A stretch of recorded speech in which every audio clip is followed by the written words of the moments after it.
Hi, I'm John F. Allen. And I'm R.J. Sullivan. And we're the Two Towers. Greetings and welcome to the Two Towers Talk Show. I'm your host, Tower 1, John F. Allen. And I'm Tower 2, R.J. Sullivan. Today we have a very special guest. We'll be interviewing author Maurice Broaddus. And for those of you who aren't familiar with Maurice's works, his body of work goes back over 20 years with multiple short story publications, several novellas, 2 anthologies, and 5 novels, including his Knights of Britain Court series. His anthology, Dark Faith, co-edited with Jerry Gordon, was a finalist for the 2010 Bram Stoker Award. He worked for 20 years as an environmental toxicologist and was formerly the executive director of Cities of Refuge Ministries. Maurice currently teaches middle school and has a middle school detective novel series titled The Usual Suspects. And it is our pleasure to welcome Maurice Broaddus to the show today. Yes, thank you. Thank you for having me. Might say our old friend Maurice. We've known him for quite a while now. Oh, it's been a minute. It's since we've gotten together last for sure. But you were just starting to launch when I started hanging out in those circles about a decade ago. I think you were just about to land your first big book contract, and you were selling pretty steadily, and things were just starting to roll. And it's been a real pleasure to watch everything take off since then. And it's been a couple years since we've caught up, so I'm looking forward to hearing what's been going on. Okay, yeah, I'm ready to dive in. I'm good. All right. So, just for those in our audience who aren't familiar with you, could you tell them about your background as an author? Background as an author? Well, it depends. It's a simple question, right? Right. Well, I mean, it depends on who I'm talking to. Because if I'm talking to like my middle school students, as far as they're concerned, my 20+ year career boils down to 2.5 credits. Yeah. I wondered that. Yeah. Yeah. Oh, yeah. Because they're impressed with very little. Very little they are impressed by. So I get half a credit for The Usual Suspects. The middle grade book. I get half a credit for with my students. I get a full credit for my short story in the Black Panther Anthology. I get a full credit for that because that's cool. Sure. And then I get a full credit because I was a consultant on the video game Watch Dogs 2. And as far as they're concerned, that's pretty much my entire career. Well, the heck with the Knights of Britain Court or any of that, huh? No.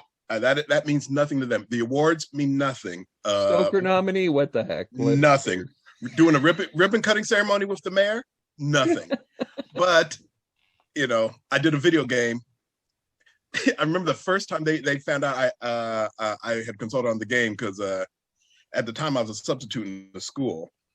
And I was monitoring the class, was walking around the class, and some of them had changed their screensavers to the image of Watch Dogs 2. And I went, I was one of the writers on that game. And the class was in absolute chaos at the time, but all of a sudden everybody got real quiet and was like, everybody quiet? Mr. Broaddus is speaking. And I'm like, what? Okay. All right. I get it. Now I'm worth paying attention to. But for everybody else, my career, like I said, has spanned, just over 2 decades. I've had over 100 short stories published. 5 novellas, I believe, probably about a dozen books, plus, the video game consulting, the game work, co-authored a couple of plays. Life's been keeping me pretty busy. I tend to do whatever writing project sort of intrigues me at the time, whatever is challenging, whatever captures my imagination, hand me a pen, I'm in for it. Well, that's an interesting assessment there, and it actually kind of leads into the next question. So I'll keep that flow going. And the next question was, what are your favorite genres to create within?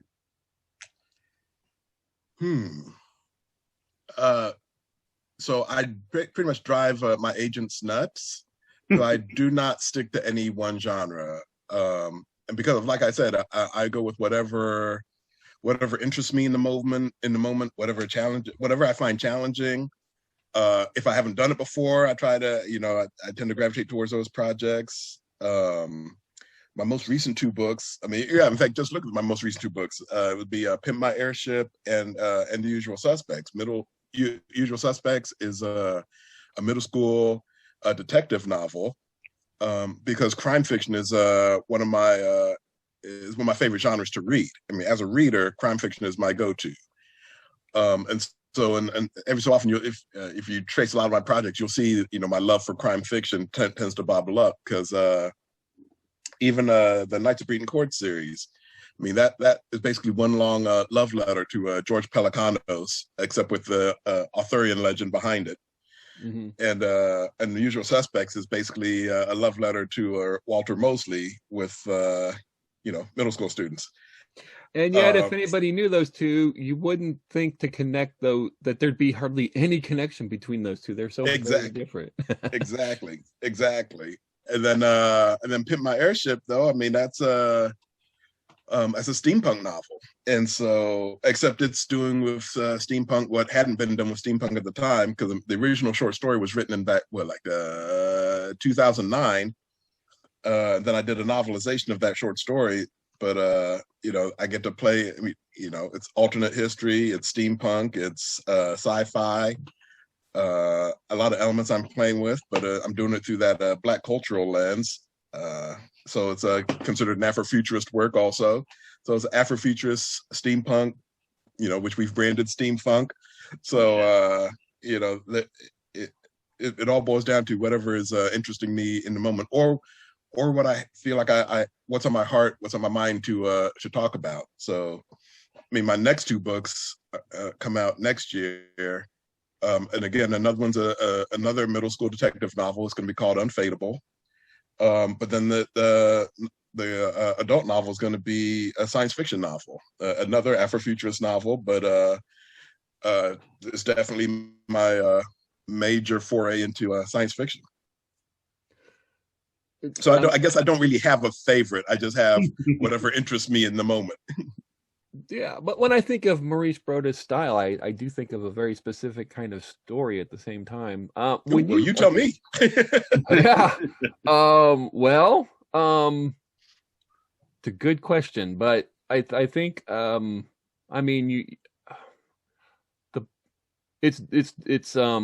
it's dark stuff, but there's a real optimism to it. One of the first things I read, of course, was the hot thing that was coming out when you and I first met, was the King Arthur trilogy. The idea of transplanting the King Arthur legend to the streets of Indianapolis sounds almost kind of ludicrous in its own way, and yet you took it so seriously, and you went in such dark and interesting directions, and I mean that in the best way.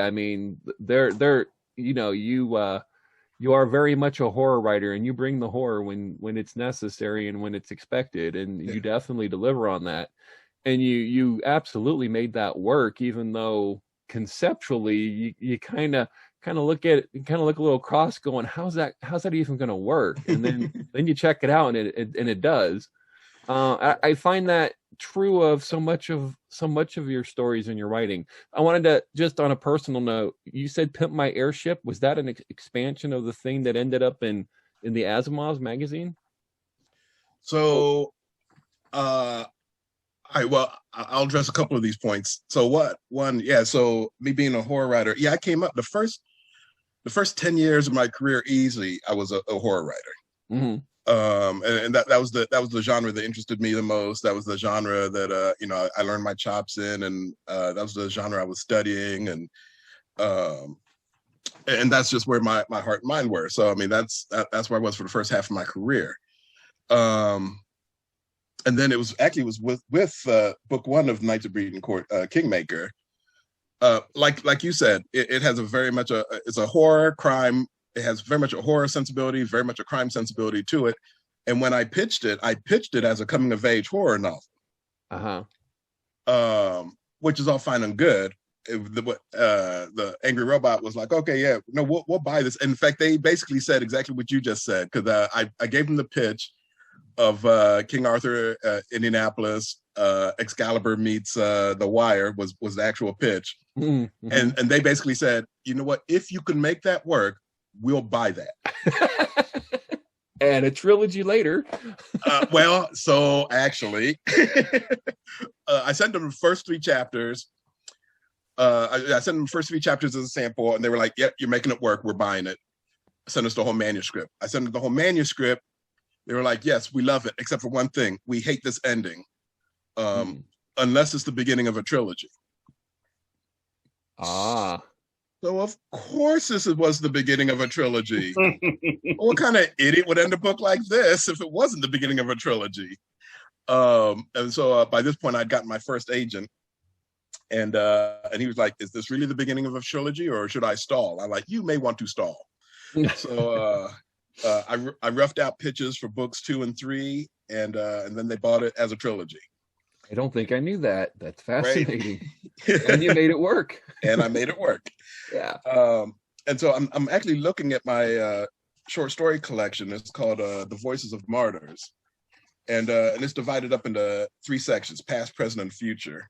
And the section that's labeled the past, with the exception of the actual first story, I'm looking at that and going, oh yeah, that pretty much tracks a lot of the major milestones in my horror career. Mm-hmm. And then the section called the present, a couple of they're still tracking a lot of my horror career in the present. And then when it gets to the futures, that's when it's like, you know what, let me try a couple other things genre wise. And it's interesting. And Pit My Airship was included as part of the collection there too. And so it's just interesting as I look back over even my own collection that, like, oh, wow, I guess I have been on a bit of a genre journey, as it were.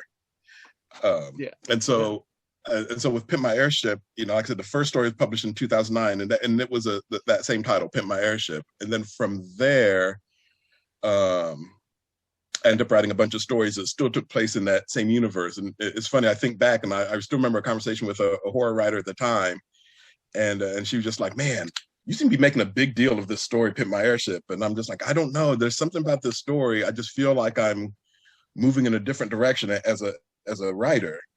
And sure enough, I've moved in that different direction. So in that same universe, there was a story in Asimov's magazine called Step and Razor. Mm-hmm. That was a Jamaican steampunk story. And it's in the same universe. It takes place before Pimp My Airship. Buffalo Soldier, my novella from Tor.com, is in the same universe. And then my most recent story that just got released, Babylon Systems, in a magazine of fantasy and science fiction, also takes place in that same universe, and it actually takes place just prior to the novel. So yes, I've ended up dipping in that universe quite a bit. I think there's a total of like 12 short stories, novelettes, and novellas in that universe that culminate with Pimp My Airship. Okay. Well, thanks for the clarification. That's a lot. That's a lot to take in, and you've been extremely busy. Right. Yeah. Get used to my very long-winded ansers. No, that's so. While we're talking about your current stuff, I want to get in here real quick. Shortly before, before the pandemic, there were announcements about some TV deals and other things. Is any of that still going on? I hope that's still happening. Oh, please. Hollywood is such a strange beast. Honestly, once everything got announced, I quit paying attention to it. Okay. And so I will probably not hear another word until like someone will pop up and go, hey, either the deal collapsed, or hey, by the way, you want to watch the pilot? It could be something like that, because that's the way it's been so far working with Hollywood. So I'm just like, okay, you know what? I'm just here to cash a check. Let me know when I can pop in and do anything else. I got you. So there's no updates on that since not that I know of, but who knows? Because a lot of Hollywood is still playing catch up with it. I mean, it like with publishing, their schedules got jammed up, and there's a whole lot of backlog, and so people are just now starting to dig themselves out from their own schedule of postponements. So I'm just like, you know what? I'm just here to keep writing. So I'll just keep writing things, and when stuff shakes out. I'll put you this way: when people ask me about that project, they have to remind me what project was that again, because I'm easily, a dozen projects past that point. So I was like, no, I just kept writing. I'm good. I wrote all through the pandemic. I just didn't stop. That's how I processed a lot of things. So I'm just like, nope, I'm just going to keep writing. Don't mind me over here. And so that was like when I say a dozen projects ago, it was easily a dozen projects ago. So I'm just like, oh yeah, I guess I did have that option. I wonder how that is coming along. But I also don't feel like, I also don't want to go down that rabbit hole just yet. Let me. I have a couple projects due by the end of the month. Once I'm done with those, then I'll go back around and go, all right, well, let me see what's up with this nonsense. I gotcha. Yeah, well, that was the last major press I remember seeing being spread all over Facebook. So I wanted to at least check in and see what was going on. John, did you have a follow-up? It sounded like you were trying to cut in there. Yeah. So it was really going back to what you had said about the 12 stories all together that are happening in the same universe. So it looks like you've got a Mo-Bro verse type situation going on. And should you use that, I just want to shout out. But you also the Mo-Bro cinematic universe. Yeah, hey, see how that how that comes out. But going back to something that you mentioned before with regards to George Pelecanos and Walter Mosley, I wanted to ask you, who are some of your biggest writing influences in the various genres that you write within? Yeah, Walter Mosley's going to be a huge one. He was actually, him and Octavia Butler were pretty seminal in my writing career. And actually, let me back up. So early influences, like when I very first discovered writing, it was through Edgar Allan Poe, right? Sure. And that was me in high school writing very morbid, over-the-top, melancholy poems and short stories. I was like, all in the vein of Edgar Allan Poe. After I graduated high school, my main influences was actually Neil Gaiman after that, especially his Sandman series. And then after that, I moved into, after that, I was like, all right, so I need to start figuring out what is my voice as an author? What is that voice going to be? And I was, thinking through it, like, well, what makes up Maurice Broaddus? It's like, well, I'm a person of faith, I'm Black, and I love genre. But I don't know what my voice is going to sound like. And I don't know how to bring all those elements of who I am and what I think I bring to bear to fiction. I don't know what that blueprint looks like, right? And so that's when but then I encountered, and I actually have a copy of it sitting right here on my desk right now, Stephen King's book, Desperation. And I love that book because it's about a young boy who has this really incredible, vibrant Christian faith about him, and how that faith comes into play as they deal with this evil that he and his family encounter. And the whole theme of the book is you're either in a state of faith or you're in a state of desperation. And I was like, oh wow, wait, that's what this could look like? All right, well, let me put a pin in that.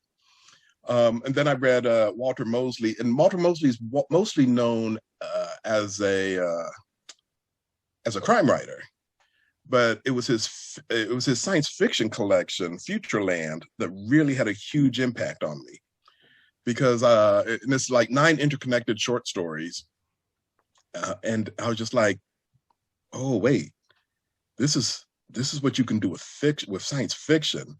The way he created this universe, this very layered world of that takes place in the near future, and it was Black AF, and I was sitting there and I was just like, daggone, because I had never encountered anything like that before, so I encountered that book, and so suddenly I'm like, wait a second, now I get an idea of what I can do with fiction, and then encounter Octavia Butler, Parable of the Sower, and I'm just like, oh no. Yeah, I think I'm getting an idea of of who I am as a writer, what I can do with it, and that's when I began wrestling with stories through that new lens. And And so those three probably would be the three seminal voices that help shape me in a whole lot of ways. These days, I'm influenced by folks like N.K. Jemisin. She's way up there. I'm just looking up and down the stack of books I have in front of me right now. I see a Kelly Link short story collection. I love short stories. I love collections. So I have collections from Tania Johnson, Kelly Link, Sophia Samatar. So the list goes on and on. I want to follow up on the thing that it's Afrofuturism and the Black voice is such a hot thing right now. It was a subgenre of a subgenre for a long time, and now it seems to be almost like the hot thing where everyone's kind of scrambling to try to figure out how to follow up on Black Panther and so many other things that are happening right now. And right. you've been in that lane for a really long time, kind of trying to get attention on yourself and trying to get attention to your work. And I've seen so many African-American authors in that situation. And now it's kind of like a big thing. And I know that has helped raise your raise more attention to you and everything else. Do you look at that as a true opportunity to really take this to the next level, or is there a cynical side of you that kind of makes you pause a bit? I was curious your thoughts on what's going on right now in the industry. Well, so there's two things there. So one, Afrofuturism is what Black creators have always done. Yes. Right. You look at Sri Renee Thomas's seminal anthology, Dark Matter, and that's a table of contents. And it just celebrated its 20th anniversary. Mm-hmm. And so in that, you look at some of the folks who were first published in that, Linda Addison, N.K. Jemisin, Nnedi Okorafor, those names are commonplace now, but it was groundbreaking. But that book was in a lot of ways their introduction. And that was 20 years ago, which isn't that long a span. Exactly. It's not like Black people just showed up a few years ago. You guys have always been here, part of our. Well, and along those lines, you look at I think this was actually in that book. There was a story called The Comet, written by W.E.B. Du Bois. So, we've been doing science fiction for a minute. And so we've been imagining ourselves with a future for a minute. Ever since we've been here, we've been thinking in terms of agency and thinking in terms of this collision of art and social justice. That's been the way we've worked for a long time. So, everybody playing catch up. And by the way, playing catch up, the term came around in 1993, 1994, somewhere in there. Because at the time, there's a social critic named Mark Derry. Yeah, he was lamenting the fact that, why don't more Black people write in this genre? Because I seem to only see Octavia Butler and Samuel Delaney and Stephen Barnes and just blanked on my dude's name. Sword and Soul legend. So Samuel Charles Saunders. So so these are some of the folks, the only folks he's seeing out there. But obviously they weren't the only folks out there. It's just in the publishing industry, there's still this whole, there can only be one mentality that was very present in the industry also. Mm-hmm. So you just weren't seeing a lot of folks bubbling through. So you have that on the one side. And then on the other side, it's like, not necessarily cynical, but it's the reality of, whenever there is a boom moment, there comes that pushback moment. So, is this door going to be open forever? And do I trust that folks are going to be this welcoming and looking for the newest and latest Black voices out there? I'm not holding my breath. This is going to be an ongoing thing. So I think our responsibility as artists here in the moment is to start creating institutions and start creating venues that we control, so that when this window of opportunity closes, that we have our own institutions that we operate with, that we control, that we can keep supporting one another as we continue to move forward. And I think that that goes along. And it basically what you said is this: we as Black creators have to control our own narrative, control our own destiny, and also be of a fellowship with one another, because it's very much a kind of a hot thing with the mainstream audience. It kind of makes them, a lot of them, feel woke, or, you know, as though they are actually acknowledging something or discovering something that had been there for decades. Right. And now this is like, oh my God, this is so new. And no, it's not, but it's new to you. And that is cool. I mean, I'm glad for Black creators such as yourself and myself to share our works with the mainstream audience. But as you said, we need to make sure that we are establishing our own venues, our own ways of conveying our stories, and also using those profits and using that to further develop a institution that will continue to tell our stories and tell them in new and engaging ways, not just trying to capture a new audience to us, but also trying to capture our own communities, because for so long, a lot of people within our communities weren't reading genre fiction because they didn't see themselves in it.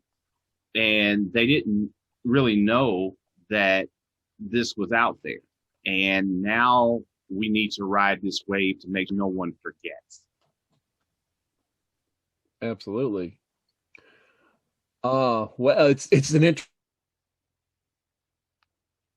interesting time to be a genre fan, and I'm with great interest, and I'm hoping for the best for everyone. I was just curious what your thoughts were while we had you here.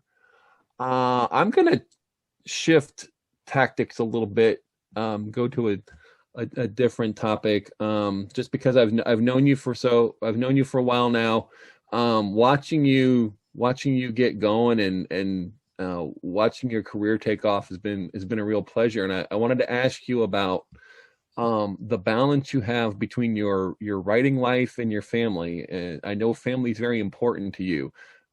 Whenever I see you, you've got your little notebook open to the side. You're usually scribbling little notes here and there.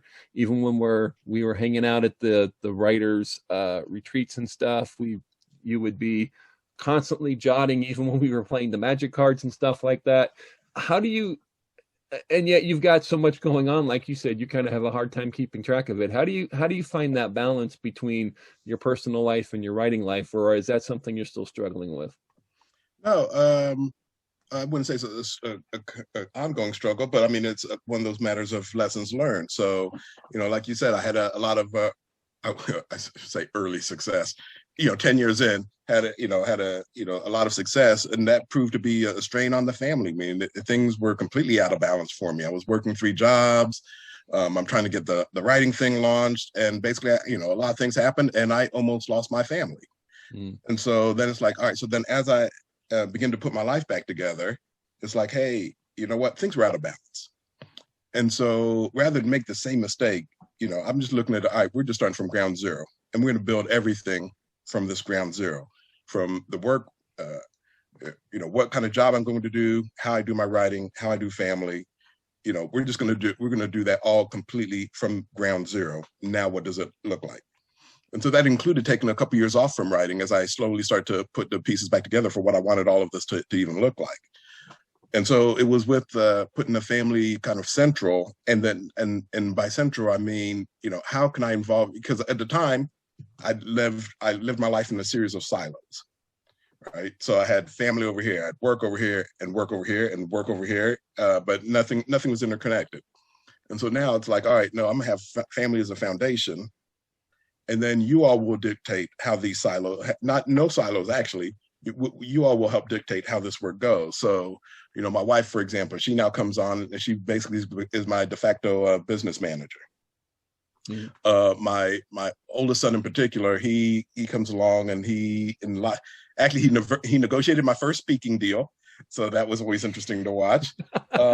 and then he serves as my as one of my assistants as we go through. So like when I go to different conventions, I try to take them to as many conventions as I can to involve them in as much of that part of my life as possible.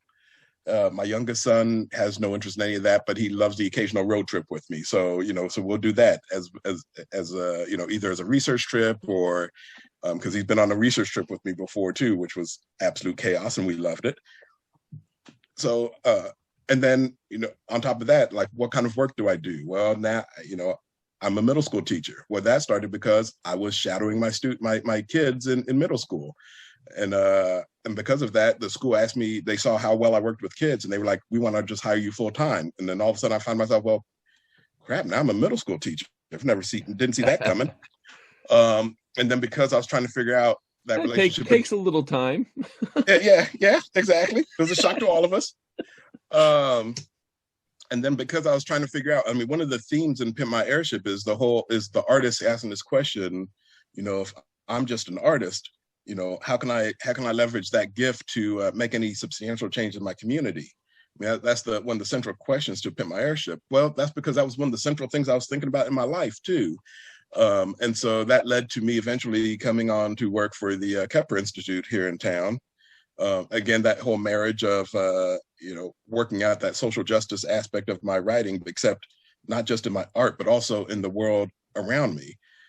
And then also, how do I keep all of that in balance? Well, I bring my family does a lot of work either with Kepra or with some of the nonprofits I partner with outside of Kepra. So it all sort of weaves in and out of each other, but this way, family is tied to as many parts of my life as possible. And everything acts as an excuse to hang out with each other more and more. And same way with the different jobs. The different jobs end up sort of playing off of one another. I love the fact that my school reduced my schedule to half time. So I only work half time at the school because they wanted me to be more available for Kepra. So, this is just a way, I've tried to balance out my life so that, when all said and done, I have a certain amount of time that I'm working. Oh, and then both jobs go while we're looking out for each other, but we also want to make sure that we make space for you as a writer. So I'm allowed to write on the job or as the job in both spaces. So that's another way to keep everything in balance so that I'm not overwhelming my schedule. I'm not running around like a maniac at all times. It's just like, hey, no, I'm here, have a set schedule. Everything's in balance.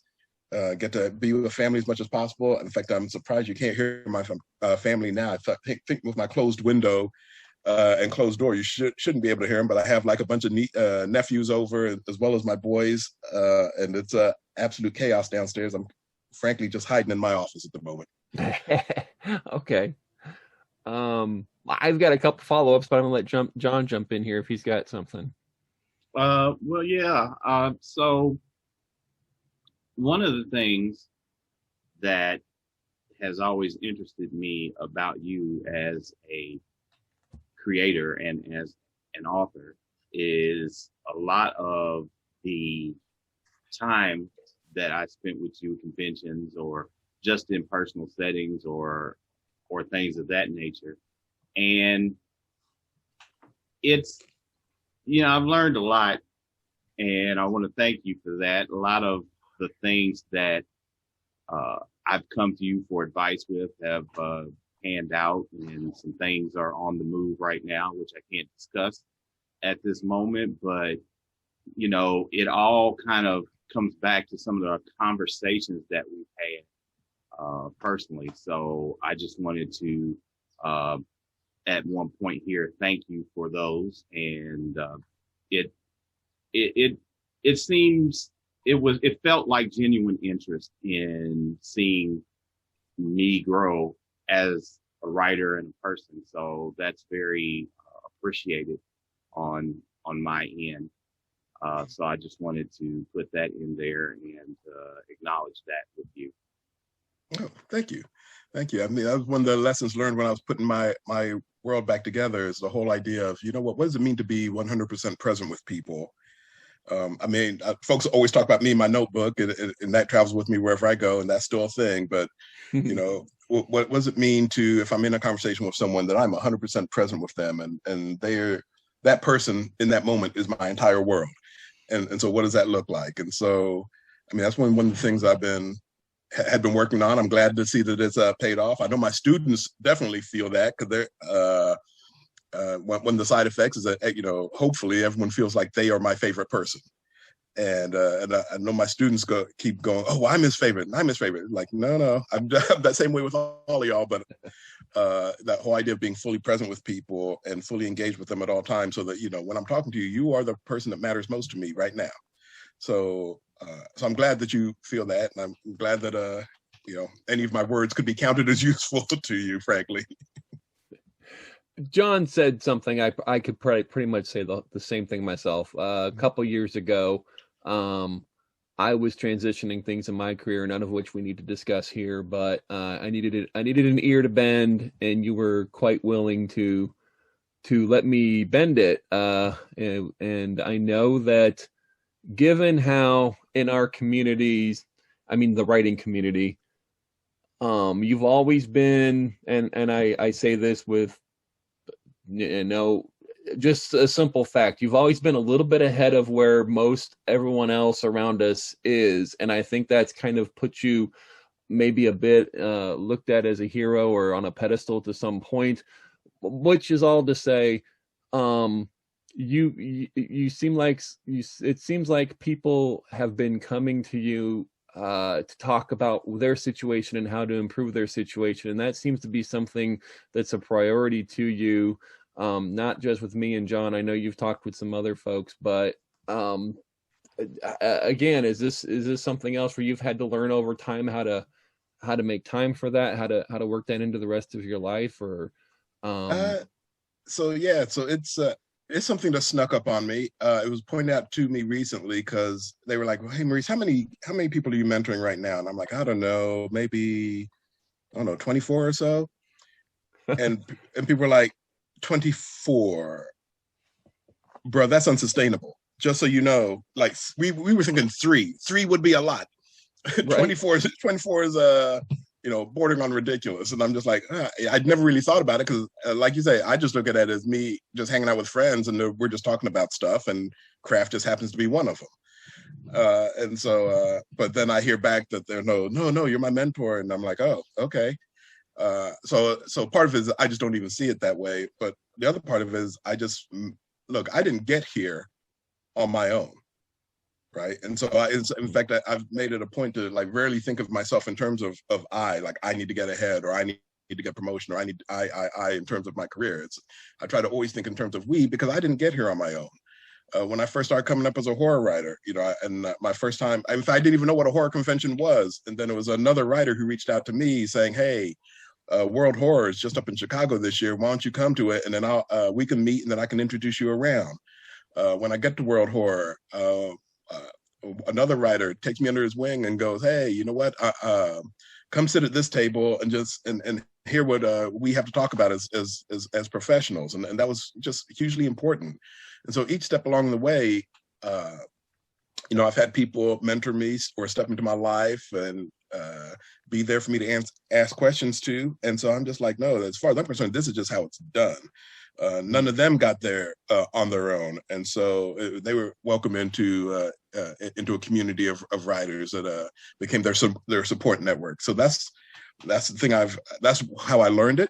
That's what I try to pass along. And then the other thing is that I'm especially mindful of is the fact of, I work with a lot of young Black students, and I didn't have a professional Black writer in my life at the time. And the fact that I can be that for so many students, it's like, no, I'm going to go out of my way. In fact, if I got no other thing published, I'd be fine, because it's like, all right, I'm still here as a resource to help people improve their craft, be there for career advice, share my relational networks with, whatever it takes to help some of these young writers move to that next level.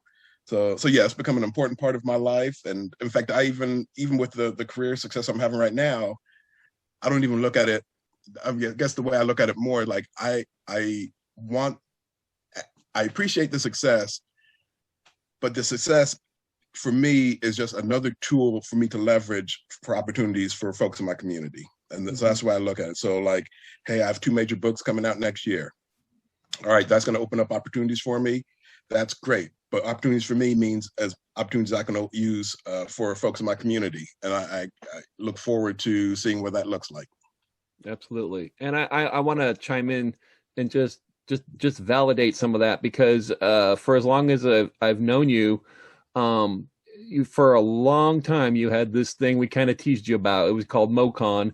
But what it was is so speaks to this so much. I mean, you had little informal get-togethers with folks who were writing at different levels, and you would bring in professional guests who were operating at a different level, and just gave us opportunities to sit down over some food, over some drinks, and talk to each other, and kind of find out what we were all about, meet people that we would otherwise not have an opportunity to meet, and come away with relationships afterwards. So that's been a priority with you for a long time. Do you know where that started, or was that because of the experience at Worldcon? Well, it started for a variety of reasons. Some of which was, I know my family was curious, like, hey, what goes on at these conventions that keep drawing you there? And I'm like, well, an easy way to solve that problem would be to, like, let's host one, and then you can see it from ground zero. Yeah. Another thing that led into forming it was the fact that I was the co-leader of a church at the time, and they were looking at different ways to do ministry. But they were like, oh, we want to do things that are outside the box. And I'm like, look here, I'm your out of the box specialist. So I have a friend. How about if I have my friend come in who's a horror writer, and let him give a sermon at a Sunday night service, except the sermon is going to be the testimony of his non-belief in God. And they were like, wait, what? I'm like, yeah, I got you. You want out the box. I got you. So that was another thread that went into it. And then the final thread was the fact that in my writers group, I was the only one who had been going off to conventions and everything, and so they saw that I was making all these contacts and developing all these relationships, and they were just like, yeah, but we can't get to these conventions. And I'm just like, well, you know what? Then let's host one and bring those sort of contacts here, so that so we can all share in them. Yeah, and so really those were early on as I was starting to get launched and everything, and I can tell you that those were absolutely invaluable. The friendships I made there that I still maintain, and much appreciated. Is MoCon still a thing, or do you think that might be coming back at some point? Or? So I ran MoCon for 10 years, and then I retired it, I thought. and so then the campaign started, which was a very strange campaign, because suddenly my inbox was filled with atheists talking about, hey, we want to be able to go back to church, bring back the MoCon. I'm like, this is surreal. A little bit. Right. And so the drumbeat had started, but at the time I thought it had run its course, because I was just like, I don't know how to take MoCon to that next level. Well, then I end up, I started working with the Kepler Institute, and then suddenly the vision of MoCon shifted a little bit. And so then it's like, all right, so what if I use it as a platform, not just for writers, but for creatives in general, but start using it as a model for community work also. So when I brought MoCon back, so you spoke about the meals. Well, the meals now were being catered by local Black businesses. Okay. For example, and then the art that was around MoCon, well, those were local Black artists, and so now you have another aspect of MoCon where it's now rooted in community work at this point. Okay. And so now you have this, so now you have artists and activists coming into the same space to, vibe with one another, to share ideas, be sparked by one another. Because I mean, that creative impulse is, comes from the same space. And so it was interesting watching, everybody just sort of bounce off of each other. And so that was when we brought back MoCon. I think we did that 3 years with that model.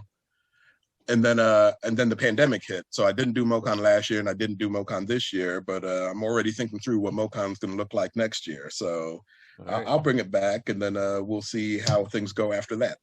Well, as you probably remember, I had some kids graduating on those weekends, so I've not made it for a while, but I'm definitely looking forward to it, seeing the new iteration as soon as I'm able to make it. But just letting you know, those made a great impression on me early on, and had some great memories and experiences, and got to hang out with some wonderful people. I'm looking forward to getting back to that someday. So I'm glad to hear that it will be coming back in some form. Absolutely. John, do you have anything or? Well, I think that the only other thing that I wanted to ask, which is probably what a lot of people want to know, is besides what you've mentioned thus far, are there any new and up and coming projects that you're working on that you can discuss with us so that our audience can be excited and on the lookout for them? I mean, any projects that are coming up? Yeah. Let's see. What can I talk about? Daggone.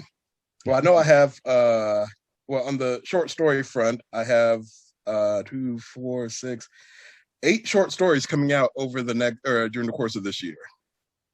I think 2 are already out. One for the Black Panther Anthology, one, and then what, like I said, Babylon System in the magazine of fantasy and science fiction. I also have a story coming out in Weird Tales and a story coming out in Lightspeed magazine. I wrote that one with Rekha J. RJ, another RJ in my life, I should say. I have a story coming out in the world. What is it? Weird World. Was it Weird World War 4? Something like that, I believe. But that's a story that I wrote with your friend of mine, Rodney Carlstrom. So, yep. There's a voice. Sorry, that's a blast.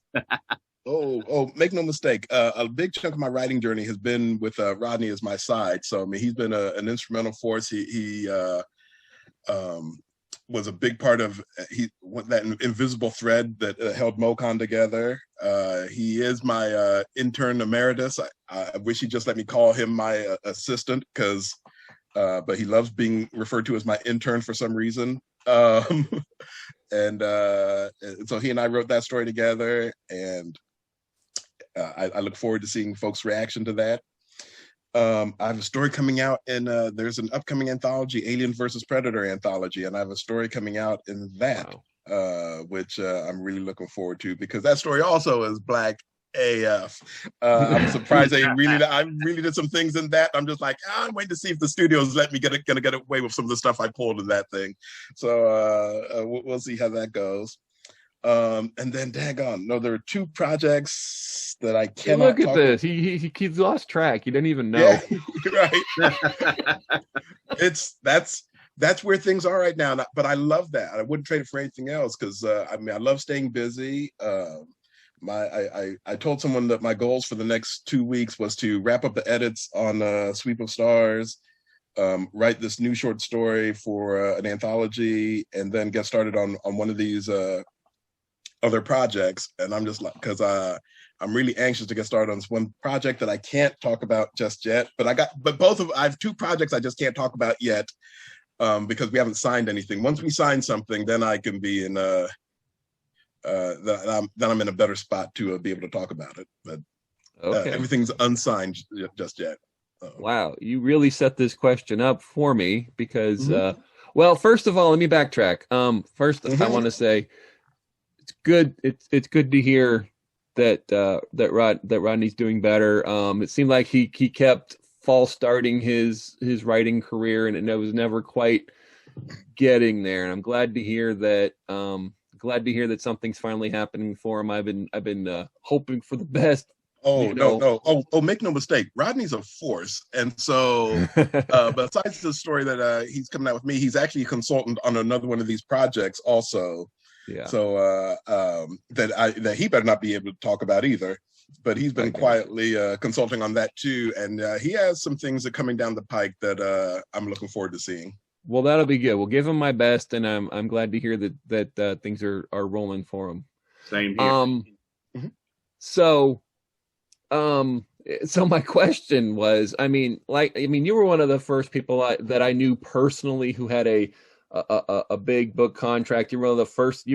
I think you're still the only person I know that got into Isaac Asimov's, it's been a goal of mine, Mhm. and I know a goal of a lot of writers. And you just got so many things going on at a completely different level. So my question is, are there things on your list that you haven't been able to tap yet, and do you have any strategies about that? Or I have 3, as a matter of fact. And so this is a timely question.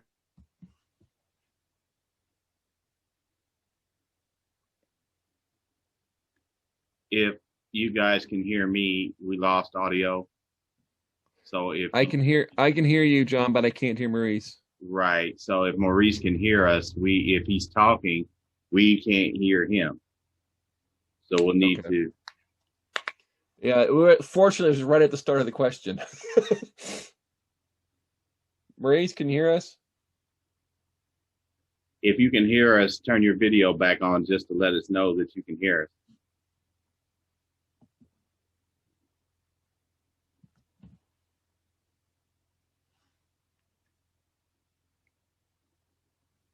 Oh, I think he's probably been disconnected altogether. Yeah, he's gone. Yeah. Okay. Well, good that was, I can splice that more easily. Yeah. All right. I'll be right back. I'm sure he's going to call right back in as soon as he realizes, and we'll pick up, but I'm going to take a moment while I have a moment. All right.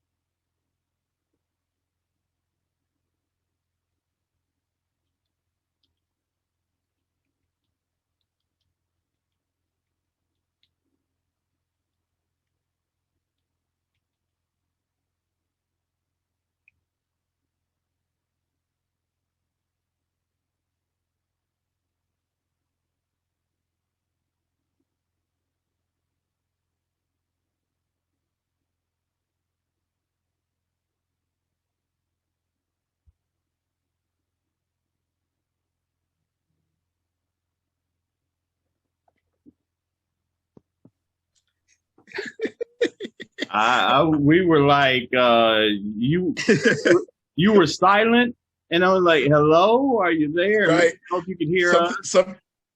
Something catastrophic happened on my end. Like I haven't seen the blue screen of death before, but I definitely had it then. I was just like, oh no, this is no good.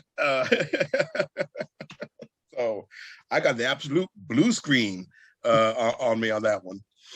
So RJ's coming right back here. And I hope you weren't too proud of that answer because we didn't get any of it. Right. Okay. Nope. I'm good. So okay. I'll take a pause and then I'll go back in. Okay. All Appreciate it. Sorry about that. No, it was strictly something catastrophic on this end. So no worries. Okay. Very good. All right, so that was a very timely question because I have a new agent now, and she and I just had this conversation about my 5-year plan and what it could look like.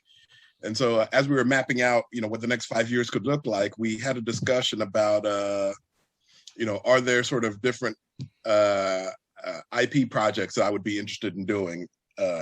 Actually, she was discouraging all of them. But I was like, I get you, and I understand, because we literally had just turned down one, and despite me wanting to write for it, but she was just like, no, that's just not a thing. And I was like, all right, but there are 3 exceptions to the IP, or three exceptions of like dream projects I would always love to do. So one is a Star Wars novel. There is a Star Wars novel I would like to write. And I can't even tell you what. There's a Star Wars plot I want to do. That even if they offered me a Star Wars book and I would present my idea, there's no way they would go with it. There's no way they would go for it. but that's still my dream Star Wars project. I have a Star Trek project, actually a couple of different things, mostly revolving around Deep Space Nine, although there's also a Discovery novel in my head also. And then comic books. I would love to write for comics at some point. And so those would be the three last items on my writing bucket list, as it were. And as far as strategies towards them, let's see. Well, one, having an agent helps because she can get me into rooms I couldn't get to on my own. But frankly, even without the agent, I mean, my strategy for comic books, for example, is, just continuing to do what I have been doing, which is publishing at high levels, publishing in very visible levels, creating that track record in my career, while also signaling that, hey, you know what, I'm very open to doing comics. And so that's one of my strategies. And just like I imagine that, once next year rolls around, hopefully if, when people see that, oh, wait, he does science fiction, that hopefully that'll open up some opportunities for me too. So like I said, it's a lot of my strategy has always been about leveraging opportunities as they come up, but those opportunities come up if I continue the strategy of publishing in very visible spaces at very high levels. Opportunities tend to pop up more regularly. They just do. They just pop up more regularly. I mean, that's how I've had some of the opportunities that have come along. And then also just having a professional, not just a professional network, because I do have a very extensive professional network, but also a reputation of being easy and or fun to work with. That helps because, editors out there, they ain't trying to do extra work. They don't, it's like, hey, I get it. No one wants to sign on to having to work with a douche. I don't know if I can say that, but anyway, no one wants to sign up to work with. You can say that here. Yeah, I mean, we've said worse here. So. Okay. I mean, if you're hard to work with, and if you're just not a nice person, I mean, you better be that much more of a genius creative for folks to overlook that. And I'm just like, yeah, I'm no genius, so I better be easy to work with. So, so establishing that reputation of, I do solid work, I do timely work, I'm easy to work with. You know what? It's going to be a good time. If we're doing a project together, it's going to be a good time. Those two things, they all combine, for opportunities to just keep coming my way. I mean, like I said, I have some opportunities popping up, all the time, and I'm just like, yeah, I'm in the position where I get to pick and choose some of these things now, as opposed to just grabbing every opportunity that comes along the plate because, 15 plus years of being a starving artist, and then you get used to that in that mindset of like, if an opportunity pops up, you grab that opportunity. And you just make it work after that. But, and I'm in that spot where it's just like, oh, wait, crap, I got to actually have to start choosing some of these things. Oh, this is a new space for me to navigate, which has been difficult, I'll admit, because I'm still tempted to grab them all because, like I said, there's a whole lot of things out there like, oh, I would love to do that. But then going back to your question about balance, I can't grab up everything because right. I have to maintain a balance in my life, and that includes my writing life. So as I look at my writing work board, for the year, looking over at it, I'm just like, no, that is full. This year is full. Into next year, it's starting to fill up. So if something's going to pop on that list, it has to be a really, really, really good project in order for me to break it in for something this year and frankly, even next year. So, I mean, that's a helpful metric. Helpful metric, a helpful way of looking at things. So, and it's always about what is the stuff I love to do, and then I just keep doing the stuff I love to do because it's obvious I love to do it, and hopefully that energy is infectious when people read the stuff or when people hear about it. So it's like, no, this is stuff I love to do. So yeah, bring it. All right. Well, hopefully. Go ahead. I was going to say, hopefully one day I'll be kicking and screaming off in a corner and then politely congratulating you on your Star Trek novel. No, that would be a great day, actually. I hope that happens. Oh yeah. Well, oh yeah. I was going to say, if you do end up writing a Star Wars novel, you'll be joining good company in Stephen Barnes, and that would be a huge thing, at least, from me fanboying about the whole thing and everything. So yeah, I would be so over the moon for you. I definitely appreciate it, fellas. Definitely appreciate it.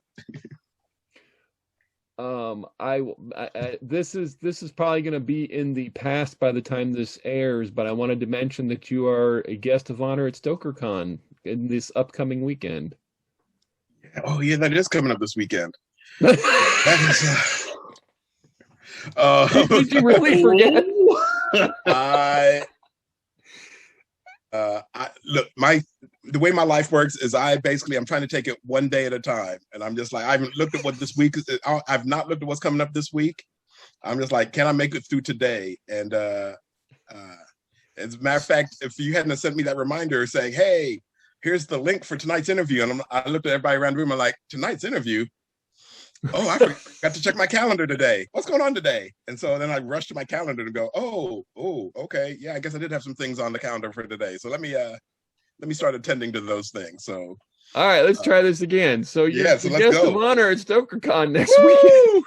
Is that your first thing after the pandemic, or have you been out already, or what? How are you approaching this? You mean as far as conventions go? Yes. As far as conventions go, well, so StokerCon is still largely virtual. I mean, it is virtual. So StokerCon's virtual. So you're not traveling. Okay, I misunderstood. Right. So yeah, I'm not traveling. I have traveled, so because I am fully vaccinated, and so I did go out of state here a couple weeks ago. That wasn't for a convention.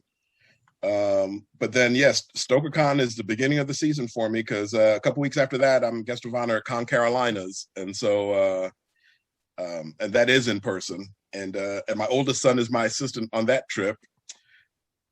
So yeah, so it begins with StokerCon, and then it's just going to go over the summer. So I think I have like 3 or 4 guest of honor slots over the summer and into the fall, as a matter of fact. So. Looking forward to getting back into the groove of things and seeing some friends and some folks that I've missed. Very good. So yeah, you are looking forward to getting back to it and getting back into the old groove after the time off, huh? Oh, well, I don't know what this time off thing that you're talking about. I don't know what that looks like. Fair enough. No socializing, I guess, is what I meant. Oh no. So I never stopped socializing. So for me, it's always about, am I being smart while doing it? And so one of the things that happened when the pandemic lockdown happened is, and this was something that was real helpful to me, because I needed something to sort of jumpstart my creative spirit, because I realized I hadn't been writing. Granted, this non-writing stretch was all of 2 weeks, but still it was 2 weeks. And so I need something to jumpstart it. And so then I started Zoom writing with friends of mine. And so we would do these writing streaks together, and that helped jumpstart things. So then I'm like, oh, well, I'm back in the groove. So but I was so used to writing in coffee shops at the time, I just opened up my front porch as my new coffee shop. And so and I said, well, this is my new coffee shop, and then my neighbors are my regulars. So that's how I'm going to do my coffee shop. And then that just sort of took off more than I thought it was going to. I mean, yes, I did get to know my neighbors because we had moved just before the pandemic lockdown, and so we were in a new house, and so it became a great way for us to meet our neighbors, and our neighbors would stop by. Well, then I made a couple of jokes about it on Twitter, which you'd think by now I'd learn to quit doing. But then my wife made a sign. I said I called my new coffee shop, I called it Broaddus Brews, and so my wife made a sign for it, hung it up on the front porch, and then artists started showing up at the house. So every week I was good to have 6 to 8 different artists stop by over the course of the week, and we would just sit out on the porch. We could social distance on the porch. And since it was on the porch, it was very good airflow going through there, so we were perfectly safe. And then speaking of family getting in on the act, so when we moved to our new place, we moved my mother in, and again just before the pandemic. And so my mom, and now how do I involve my mom in my writing routine? Well, she started seeing all these visitors starting to come to the porch, and then she started to find out that, oh no, wait, I've seen you before, because we had some pretty well-known poets come by, some pretty well-known hip-hop artists started to come by, and some well-known jazz musicians come by, and she's like, wait, I know some of y'all, why are you here? And they're like, well, we wanted to hang out with your son.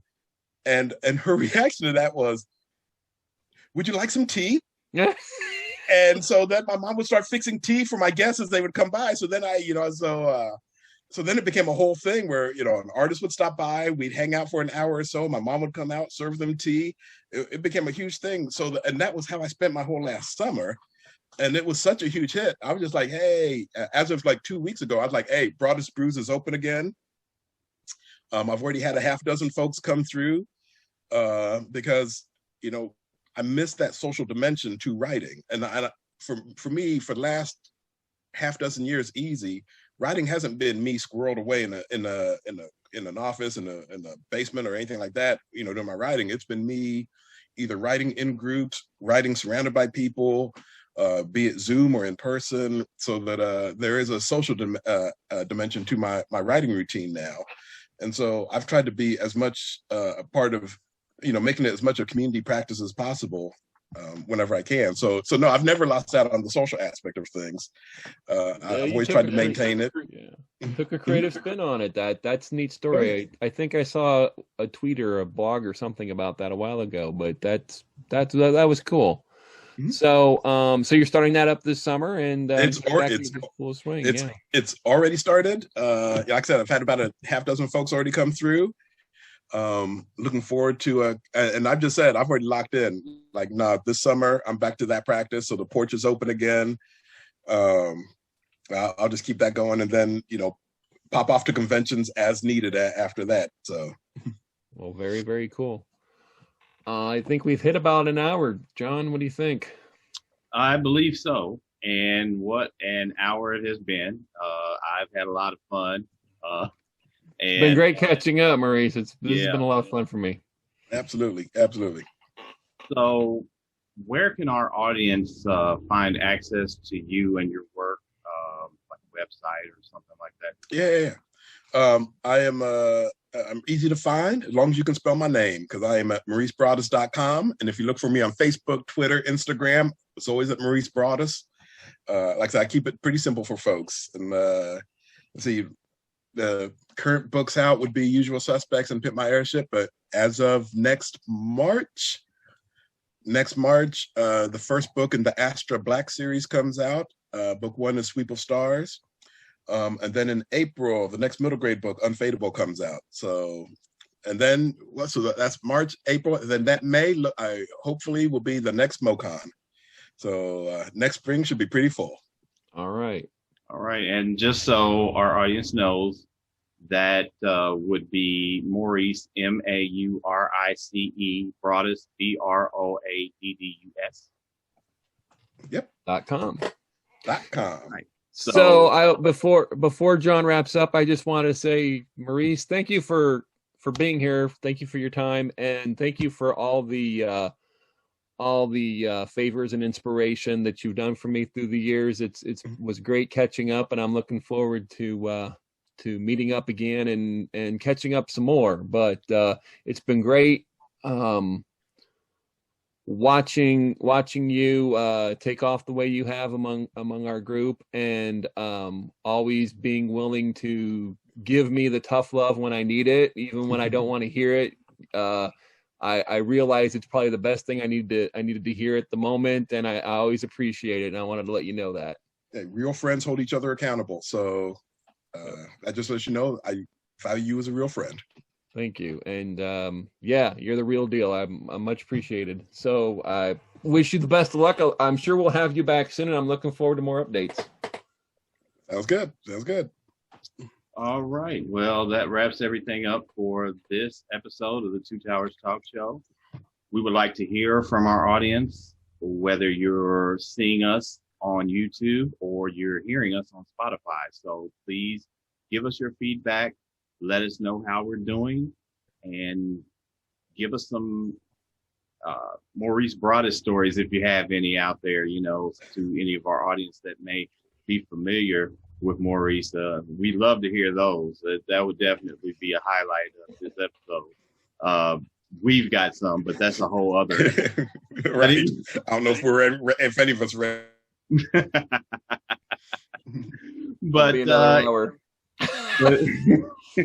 anyway, I want to thank our audience for joining us today. I want to especially thank Maurice for granting us this interview. And until next episode, stay nerdy. The Two Towers Talk Show is sponsored in part by OG Nerds, a new social media community dedicated to nerds of a certain age, 40 and over, although all are welcome. Members are encouraged to share articles and links on their favorite nerdy topics such as animation, anime, art, books, writing, comics, manga, movies, music, sports, tech, science, TV, video games, RPGs, and more. Be sure to visit them on Facebook, Twitter, and Instagram. The Two Towers Talk Show is sponsored in part by Showtime Cinema in Mooresville, Indiana.